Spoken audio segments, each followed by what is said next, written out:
It's been named the worst city 3 years in a row, but I don't know if it is this year. 3 years in a row. 3 years in a row. What do you think? I think this city has opportunity, it has growth, and there's experience. No matter where you go in this city, there's individuality in every area code. You know? So hey, guys, I'm in Peterborough right now, and I'm with.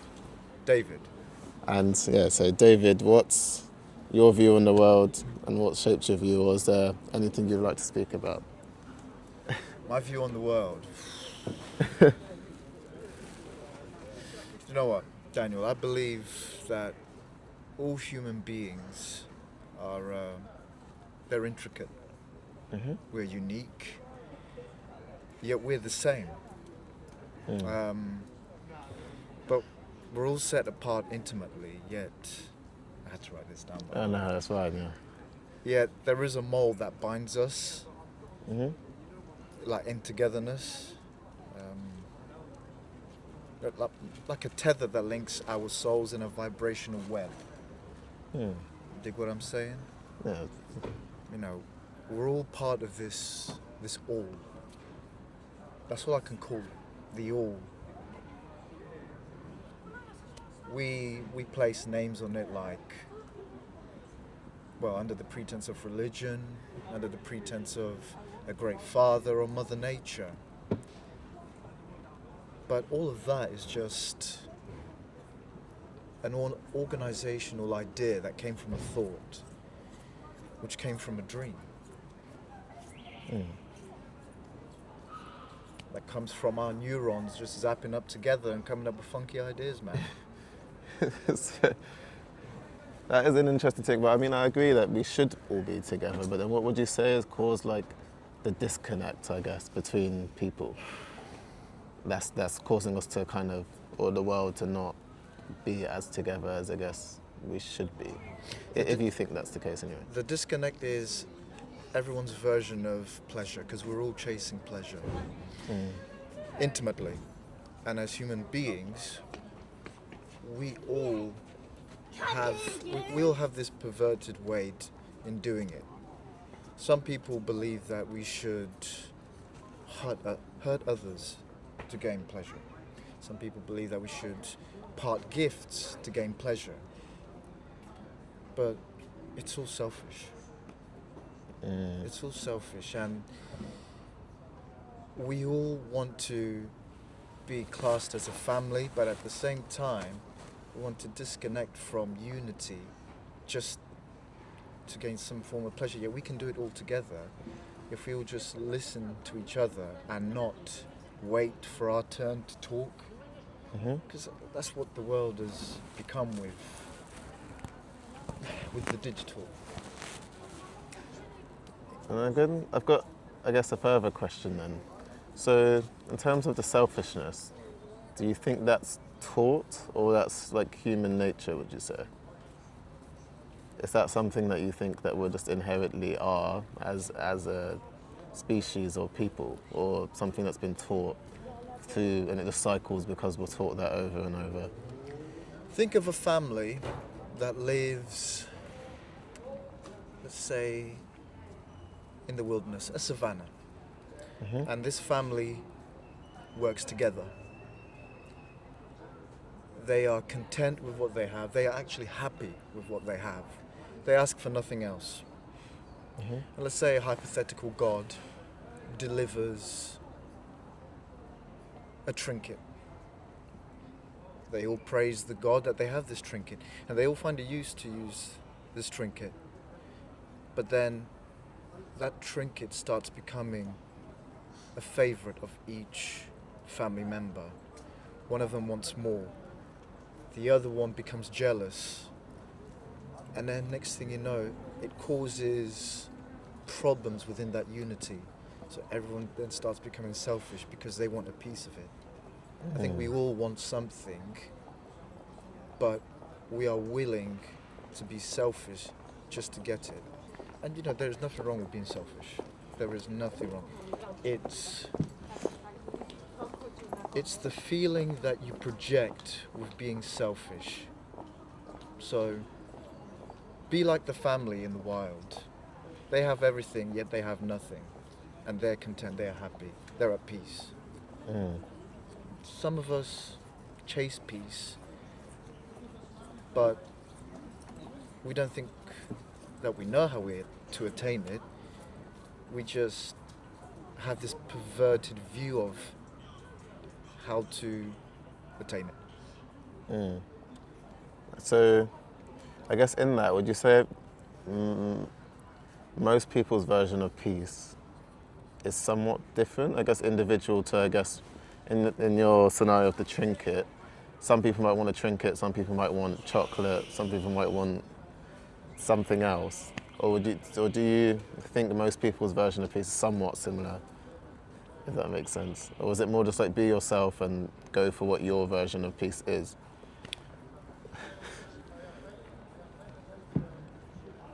I think we're very much clouded by a materialistic world. Mm. What do we really want is the question we should all be asking ourselves. What do we really want?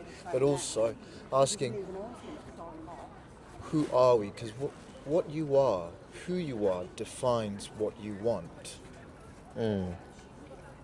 And, you look at people who have what we consider nothing, that's everything to them. Mm. And yet everything we have means nothing at the end of the day. Either it be chocolate, either it be presents, either it be a new car, money, sex, love from family members.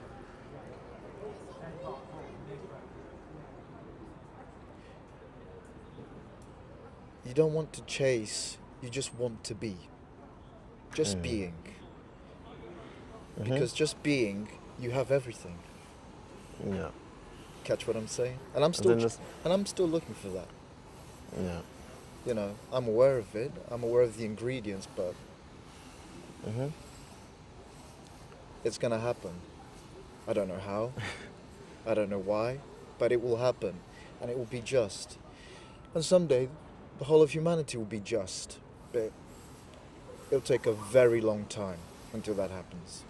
Mm. So I guess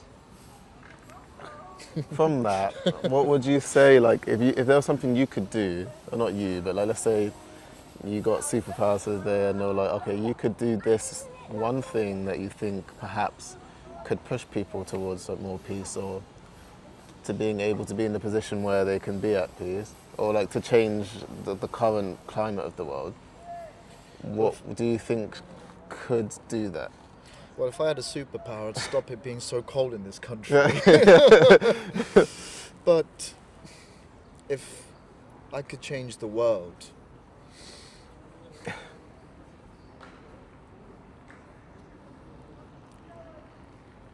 I would show people that there's more to life than living in a bubble. Mm. We all choose to live in this big bubble called comfort. I call it the comfort shackle. Mm-hmm. For some of us it's a house, family, and that's it. And we just sit in that bubble and think that the world is ours. Mm. But the pearl is so much sweeter. Once you burst that first bubble, you successfully attain a new goal. There's another bubble. Burst that bubble and keep going and keep going and keep going until there is no shackle. Just true freedom. There's only a select few people out there who've attained that true freedom, but we don't truly know who they are or comprehend who they are because we're still bursting our own bubbles, man. So get out the bathtub, live your life. Yeah, man. That's cool. I would say, so I guess for you, well, this is a personal question, you don't Ask have away, to answer. man. Ask away. Ask any I question. guess like, in terms of you and your goals or your bubbles, or you, in terms of trying to find your own peace, what, I don't want to say like, what are you doing? More like, what have you taken on that you would like say to other people perhaps? This is something that I've learned from my experience growing up or in life that I think I wish I either knew this earlier, or I would suggest that, like, from my experience, is something beneficial that people could perhaps. As an individual, I haven't experienced the whole world, but I have had the pleasure of experiencing various individuals from different backgrounds, from different parts of the world. And everyone brings an ingredient to the soup. Everyone, and you can learn from those people. It may be people who have lived the hardest lives. It can be survivors, it can be winners, it can be losers. Each and every person has shown me that life is worth living, you know. Like you, Daniel, you've now given me an experience. I've learned so much from you within the amount of time we've been here talking. You don't have to say much, but I have a level of understanding of who you are, and that has given me a comfort that I can be happy with. You know. Yeah. That's nice. Yeah, but I agree with a lot of what you've said. And I do think, you can learn from everyone. Again, I'm learning from you today. Obviously, I'm doing this, speaking to a lot of people, and you learn from people's stories, their experiences. You're gonna say at one point, I met this crazy dude one day. He said some stuff that made me really think. No, so far so good. I mean, I haven't met anyone like crazy, but what I would say I've learned is that the people that people would assume are crazy aren't that crazy. So far, there might be someone that out there, but I'm talking about from the people I've spoken to doing this. What I've found is that a lot of people actually have similar issues, but where they're putting the blame is in different places. That's our problem. We blame, we point fingers.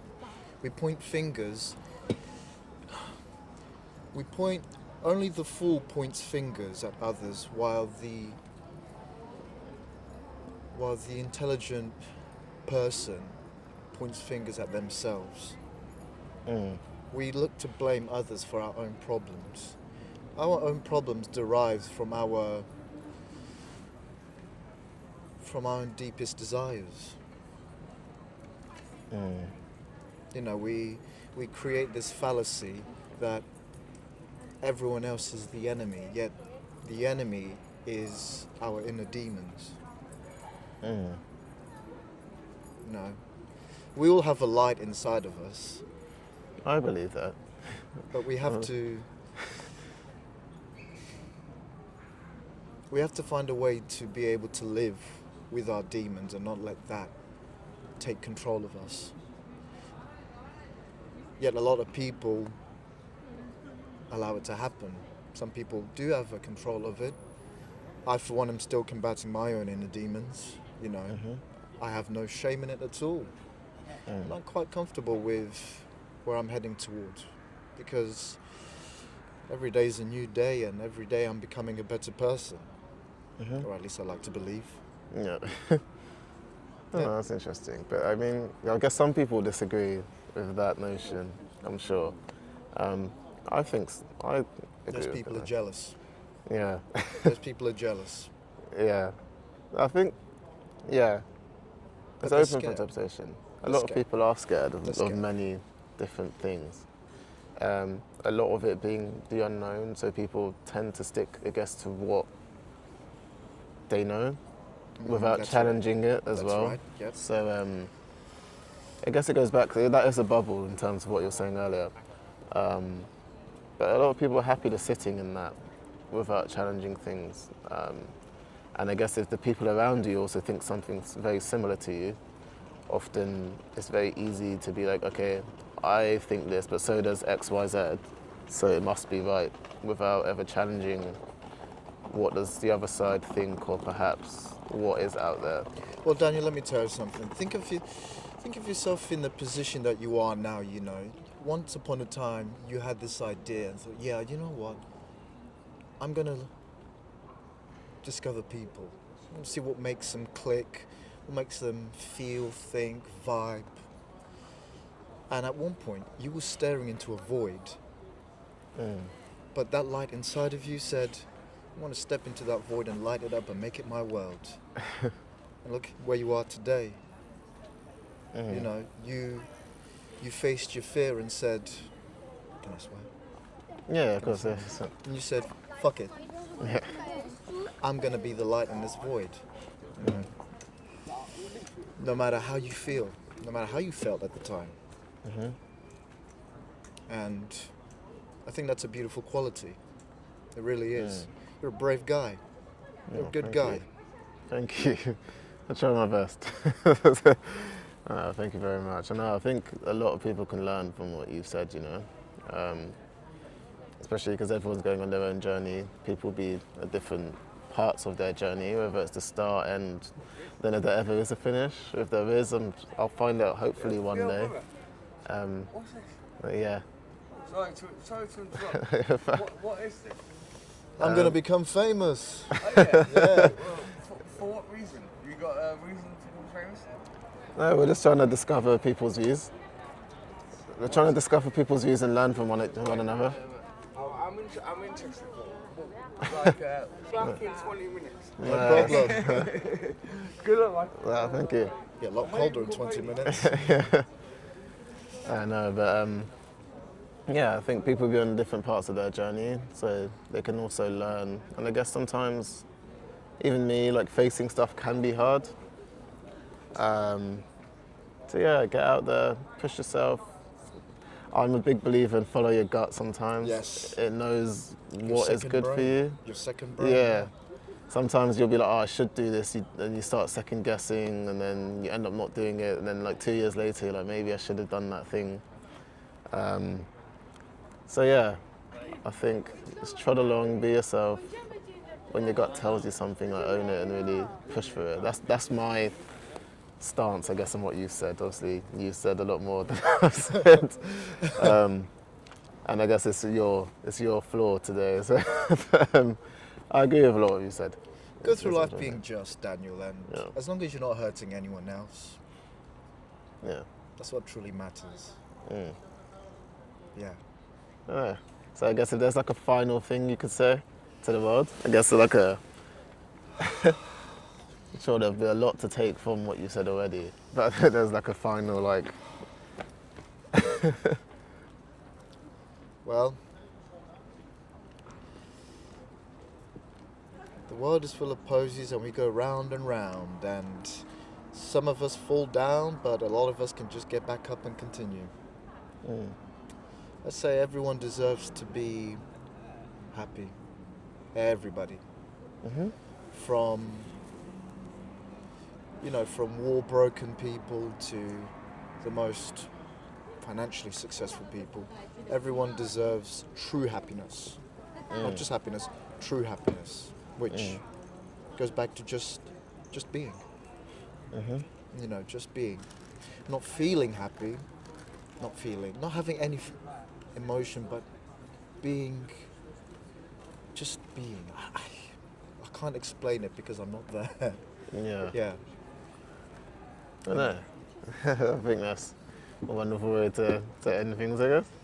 And yeah, thank you so much for such a wonderful chat. Thanks, Daniel. No, I It was a appreciate pleasure. it. It was my pleasure and it was your pleasure, and I enjoyed it. Oh, I really thank you very much.